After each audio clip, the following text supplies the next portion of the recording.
Welcome to a very special edition of Hue Spotlight, and direct from Portage La Prairie. Well, they're not from Portage, but they drove in today. I've got Katie and Josh Pascoe. Fresh Breath is their, I guess, stage name, but you know what, folks? They're a beautiful couple, not only husband and wife, but they make music together. So I'm going to go, obviously, with the strongest person, Katie. What is life like when what is life like when you're working and playing together all the time? It's a lot of fun and also has its struggles, of course. It's what we want to do, though. In the end, it's our dream. So we've been wanting to write music and to spread our music across the world, across the country. And so this year we've been doing just that and traveling everywhere we can. Travel, that is a big word, because finally you can be out there performing music. What's it been like, Josh, back on the road? It's great, and it's also weird at the same time, because like some people are still really nervous and other people have forgotten about the last 2 years already, and we're somewhere kind of in the middle. So like the crowds have been awesome. People have been really dying for live music, and yeah, we've had a blast, so it's been good. And like traveling on the road, like you were in Portage La Prairie, Regina, you were performing. Yep. Back on the road, there's a lot to think about, isn't there? There is, yeah. It's one of those things where it's like a juggling act, you know? You have to kind of be on the ball with not only your shows and your touring dates, but directions and where you're going to stop in between. So it's a lot, but we love it. And you do have a third member traveling with you? We do. Our dog Ruby comes with us. We call her the Dubes.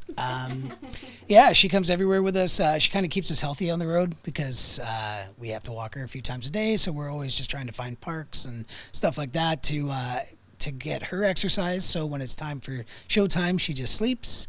And yeah, she's been great. So it's been fun. Okay, so let's talk about the music now, because that's so important. We did take a break, I guess, for 2 years, so a lot of writing and making new music during that period, Katie? Absolutely, yeah. We put out a brand new EP in 2021, and we got Factor funded for it, so that's Foundation Assisting Canadian Recordings, Talent on Recordings. So we got a grant for that, which was awesome, and so we released it. It's called How Did I Get Here? And it's got 6 original tracks on it, and we released it last August. And so, of course, we wanted to tour it last year, but everything was still kind of up in the air with the pandemic. And so this year we've decided, okay, we're touring the album this year. And so that's what we've been doing. We've been playing the new music along our route, and we also have some new songs that we've been writing as well. So lots of new music coming out of us. Oh, and I guess, being on the road probably is a great inspiration. The new music now, Josh, how does it different than, say, stuff that you had been writing years ago?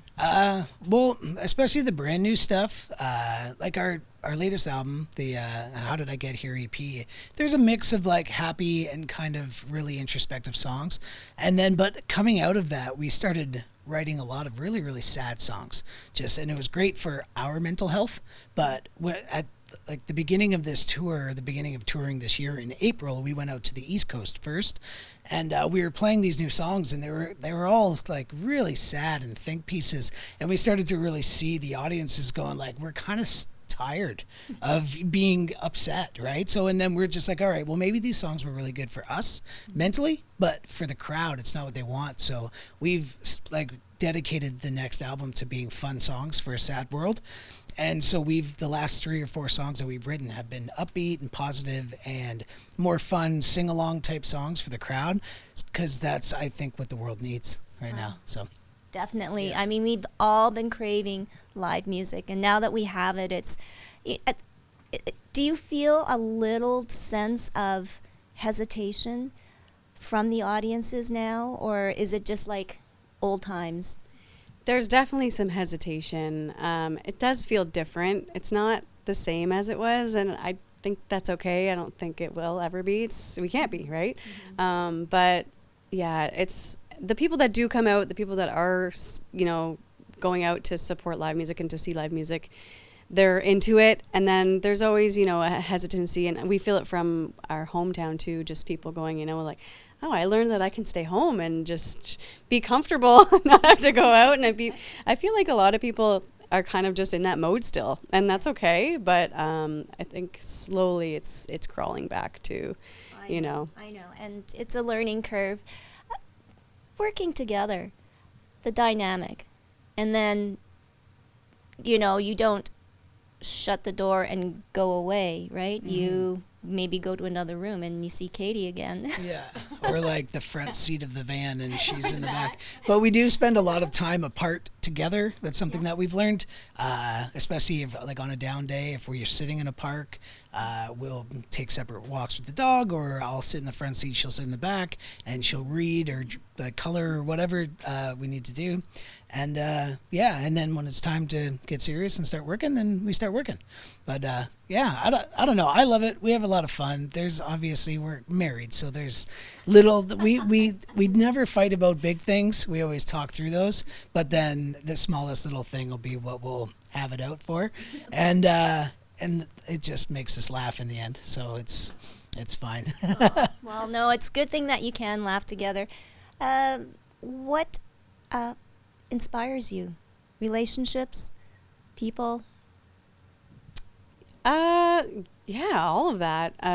Constantly inspired by any little good deed that I see, or really interested in dogs. Every time I see a dog, I'm like,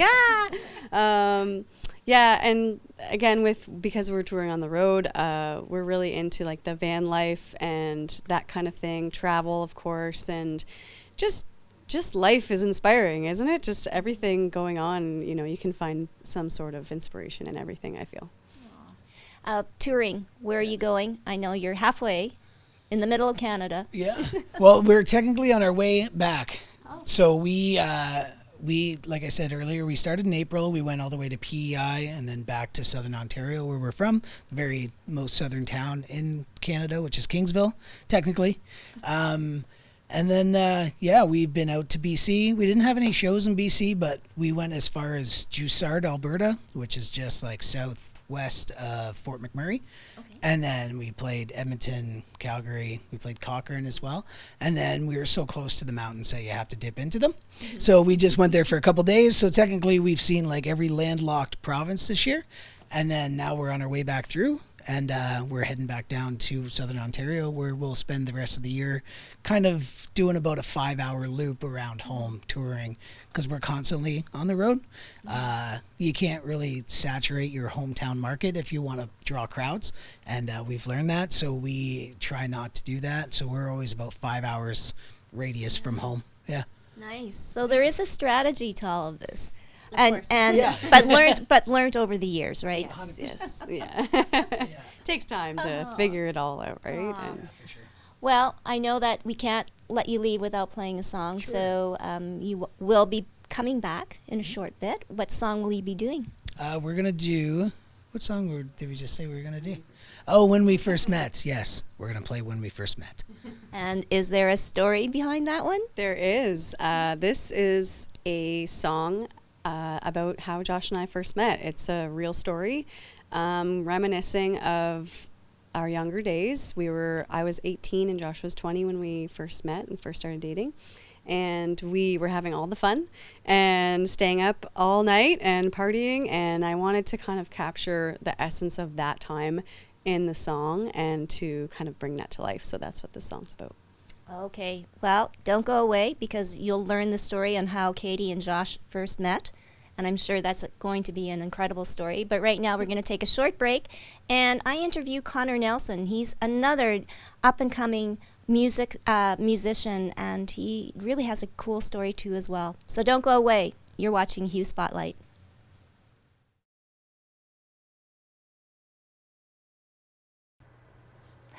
I want to give a warm welcome to Connor Nelson. Welcome to Hue Spotlight. Connor, it's always great to meet new singer-songwriters, and you certainly passed the test. So talented. Give us a little background, Connor. You're so young, but obviously you've been singing for quite a long time, right? Yeah, I've actually been training since I was about 9.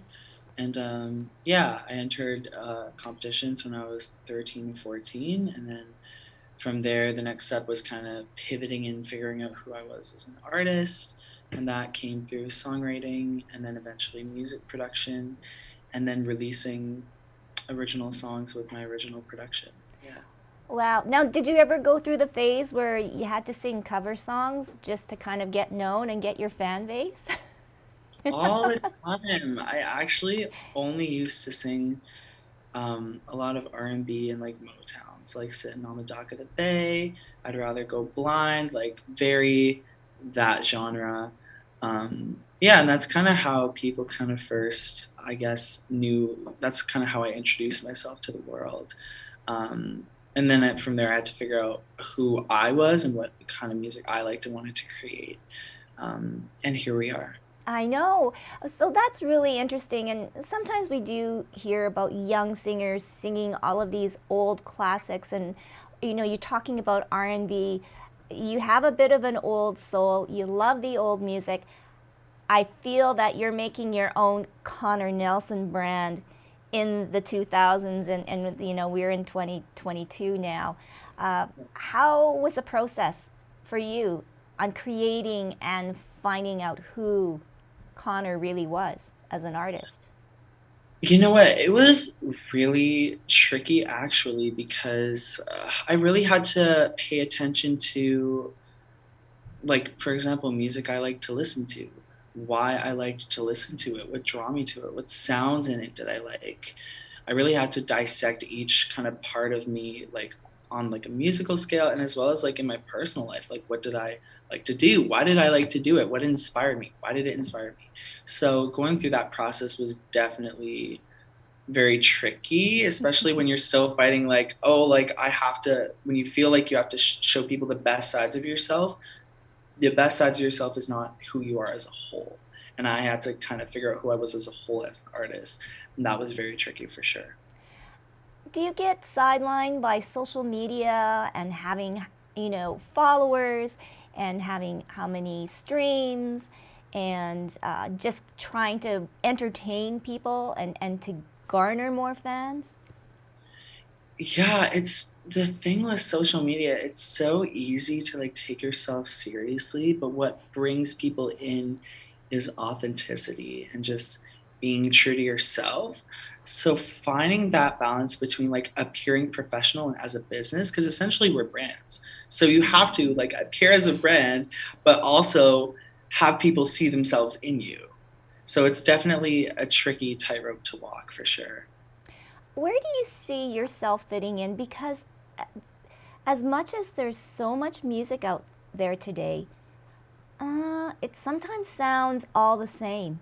And I think that this is like the eternal struggle, right, for every singer-songwriter is to make their mark and make them stand out. Yeah, for sure. Um, I definitely something that I feel like kind of makes me stand out in a way is I write like 95% of my songs at night because I've noticed for me, I feel like in the day I think more with my head, at night I think more with my heart. So that's kind of what helps me write at night for sure, thinking with my heart. So I feel like all of my songs land in this like quote unquote midnight pop genre. I feel like they're best listened to at night on a drive or just like in your room at night, something like that. Um, yeah, and I've for sure noticed in songs that I produce as well, I love arpeggiators. So anytime you hear an arpeggiator, it's probably my song. Okay, so I don't know what that is, so enlighten So me. yeah, for sure. So in Black, the start, there's a little sound that goes bum bum bum bum bum bum bum bum bum bum bum bum bum bum bum. So that's kind of an arpeggiator. It's a fast sequence of notes. Okay, so when you were just humming that, that kind of throws me back to the 80s and 90s music. Am I close? Yes, I love 80s music. I love synth Yay. pop, love electro pop, love it. Yeah. Oh, I'm so happy to hear that because, all right, don't do the math, but yes, I love that. I love that era too. And, it's history, right? History always has to repeat itself. So I think that you're on the right track to bring some of that music back too as well. Let's go a little bit into musical relationships. We hear a lot of artists, pairing up, doing duets, whatnot. Um, who would you like to work with? Maybe not as maybe singing together, or maybe, but producing and working together on music. Oh my gosh, I would love to work with Taylor Swift. I think she is just a genius. Her lyrics are next level, and just to be in this that room and like kind of know her creative process and like everything that like goes into her writing songs would just be insane. Well, she did have a start very, very young, just like you. And it's interesting. Do you feel that you're ahead of the game when you're young in this business? I feel like that's tricky because I honestly don't know what I'm doing half the time. So I feel like it really just depends on knowledge is power. So the more knowledge you have, the more you kind of know about the industry and how to work it to your advantage. So if you're young and you have that knowledge, I mean, that's amazing. Um, so yeah, I would say knowledge is power for that one for sure. Hmm, cool. Do you prefer, and it's hard, I guess, maybe to answer this question because we are now just getting back to being in person, getting back to live performances. Do you prefer in studio or live performance?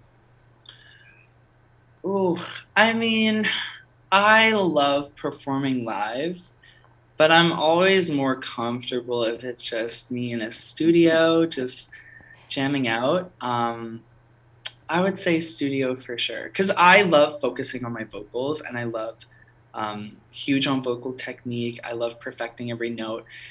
But the thing I love about live too is it's just spontaneous. It's in the moment. You know, you're very in the moment. You're out of your head. So, oh, there's good ones for both. I would probably choose live if I had to choose one, just because I haven't performed live in a hot minute. So I would say live performance. Yeah. Yeah.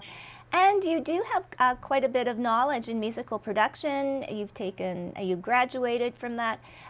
Obviously, nowadays, you have to do it yourself and you have to be well versed in a lot of things and multitask.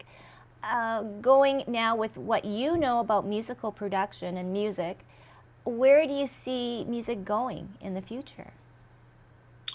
Ooh, that's a good question. I mean, right now, I feel like a common trend with a lot of music is it's very short, um, because like I think people are making music a lot more accessible and kind of quick to catch people's attention right now. So I could definitely see music kind of going more down that direction. Mm-hmm. But also, there's a lot of music that's being released that's quite longer, over 4 minutes, and people are loving that kind of music as well. So I feel like I could see it going either way. We could go back to those minimum 3.5 minute songs, or we could stay like going shorter with like 2.5 minute songs. It could really go either way. Yes, well, yeah, and you're right. It's just on how we want to digest things, and there's just so much out there. You're a young person, Connor. Do you do music for sheer enjoyment and for people to be entertained and to just feel good when they listen to your music? Or do you see yourself having a message, making a statement and making an impact? Because again, that's really important too. For sure. Whenever I felt like emotions, whether it be happy, sad, I always felt kind of alone in them. So music was kind of my way of like sharing essentially like with myself like how I was feeling. And so with my music, I just want people to not feel alone in what they're feeling. Like your emotions are valid, you're allowed to feel what you feel. And just because you feel something doesn't make you some type of way. For like I wrote Black about being left on red and ghosted. I mean, it's very dramatic of me, but that's how I was feeling, and I was true to myself and true to my emotions. And yeah, I just want people to be able to be true to themselves and true to what they feel and know that that is okay. Awesome. Okay, so you are going to do a song for us. What are you going to play? I'm gonna play my new single Black, and I'm gonna do an acoustic version of it. Okay, so let's talk about this. You just mentioned it, being ghosted. Ah, Yeah, very fun. so based on your personal experience? Yes. Yeah, I actually wrote this song about I was having a conversation, and mid conversation they just like kind of left and didn't respond for a couple days, and then a couple days later they were like, "Hey, how are you?" And I'm like, "We were in the middle of a conversation, but okay." And so I went in the shower, and the first thing I thought of was, "Is it really that hard to text me back?" Which is a line in the chorus. And I liked how that rolled off the tongue, and so I essentially just wrote the song around that line. Wow. Okay. Well, thank you so much, Connor, for spending time with us. Connor Nelson. He's going to do an acoustic version of his new single, Black. Thank you so much, Connor. Thank you so much for having me.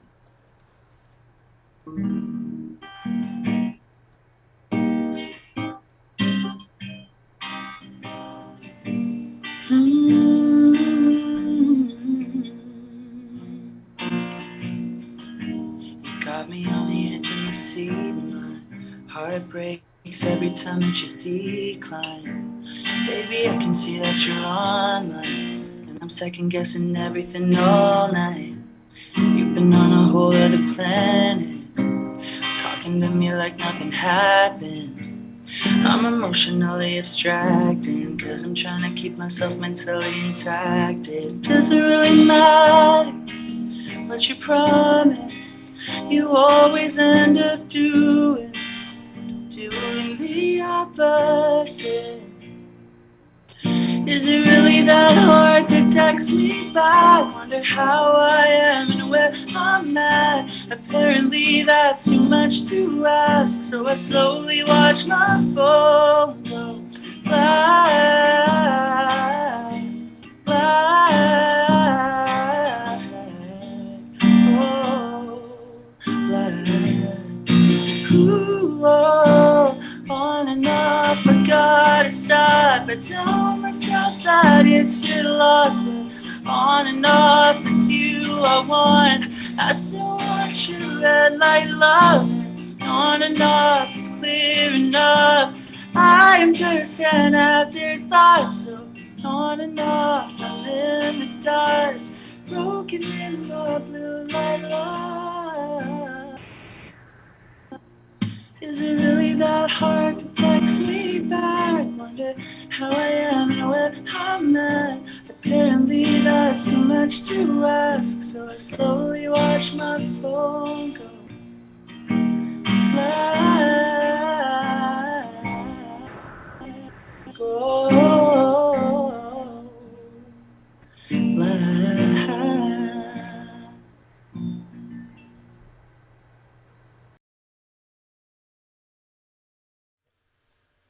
Hey everyone, my name's Katie, And I'm Josh. and we are Fresh Breath, and this is our song When We First Met.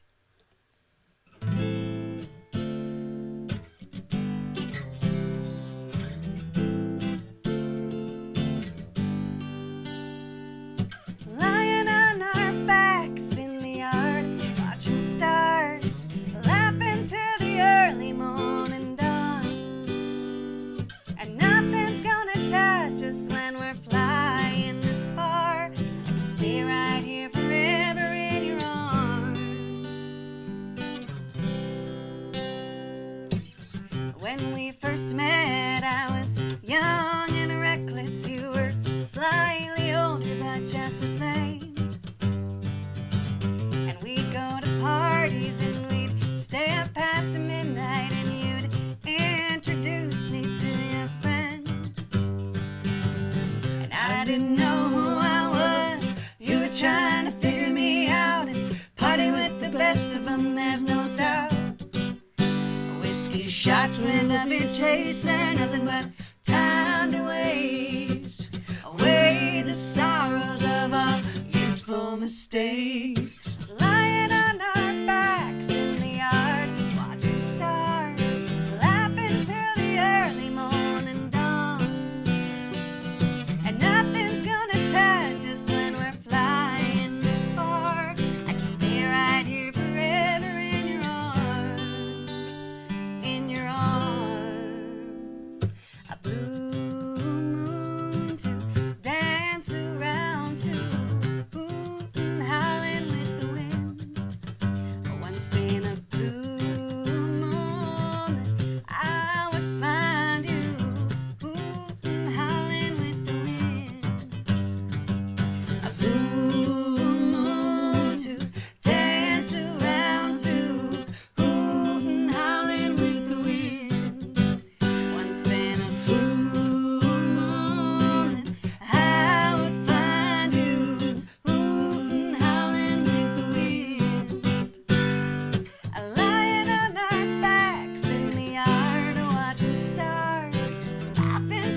Hey, I want to give a big shout out to Katie and Josh for literally dropping by here on Hue Spotlight and made it such a special show.